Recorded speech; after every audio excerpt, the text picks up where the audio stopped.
Welcome, dear friends of Books and Voices of Revelation. Below, we have the narration of the following audiobook series, Pioneers of Faith. Episode 2. Daniel Berg and Adolf Vingren. 1884, 1963, and 1879, 1933. Daniel Berg and Adolf Vingren. Daniel Berg was a Swedish Pentecostal missionary. He was born in Vingren, Sweden, on April 19, 1884. When he was about 15 years old, he was saved and baptized in water through the influence of his parents, who were members of the Swedish Baptist movement. Berg's route to the mission field, where he pioneered the movement of the Holy Spirit in Brazil and South America, was another of the Lord's complicated maneuvers to get someone to the right place at the right time. Born in Sweden and converted there, Berg immigrated to the United States at a time of economic depression in his home country. However, he did not receive the baptism of the Spirit in the United States. To do so, he had to return to Sweden. During a visit to his native country in 1909, a friend introduced Berg to the Pentecostal movement. As a result, he received the baptism of the Holy Spirit that same year. Upon returning to live in the United States, he met the man with whom he would minister on the mission field for about 20 years. Adolf Gunnar Vingren met Berg during a Pentecostal conference sponsored by the First Swedish Baptist Church in Chicago. Berg had begun attending several independent Pentecostal churches in the Chicago area after returning from Sweden. He worked in a greengrocer in Chicago for a year. During that time, he received the prophecy to go to Para as a missionary. Berg joined Vingren a year later in South Bend, Indiana, where Vingren pastored a Swedish Baptist church. While Berg was there, Vingren had a prophetic dream in which he and Berg were going to stop. Like Berg, however, he had no idea where Para was. Vingren and Berg then returned together to Chicago, where they obtained all kinds of dictionaries and atlases and learned that Para was a state of Brazil. Para was also the capital city of that state. So they said, well, that's where we need to go to do missionary work.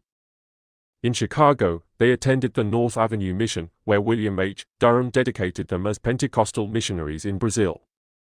The ticket from the United States to Brazil cost $90 for both of them, but they had to earn the money. Because of a revelation they had received in giving, they donated the first $90 they earned to a Pentecostal newspaper. In a very short time, the Lord returned their money and they had what they needed for the passage. In 1910, the two men were able to travel to Brazil, where Berg found work as a foundryman. He used part of his salary to fund Portuguese lessons, the language of Brazil, for Vingren. Berg and Vingren did not have much success at first with their missionary work among the Baptist congregation they had founded. However, they held prayer meetings in the basement of the Baptist chapel, where they also lived, and waited for the revival. Before long, several Baptists began to speak in tongues. This encouraged the novice missionaries, who began to carry out their work with fire and zeal.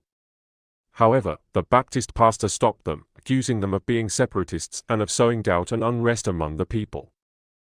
The pastor told Berg and Vingren to put aside their dreams and false teachings, or he would warn other mission organizations about them. Berg and Vingren refused to budge. When they could no longer live or meet in Baptist facilities, they established the first Pentecostal church in Brazil. It was officially registered on June 11, 1918, as the Assembly of God. The largest Protestant body in Brazil, the Assemblies of God, grew out of this church. After Vingren's death in 1932, Berg continued to support Pentecostalism in Brazil. 2 years before his own death in 1963, Berg attended the 15th anniversary celebration of the Assemblies of God in Brazil. Berg attended our crusades in Brazil.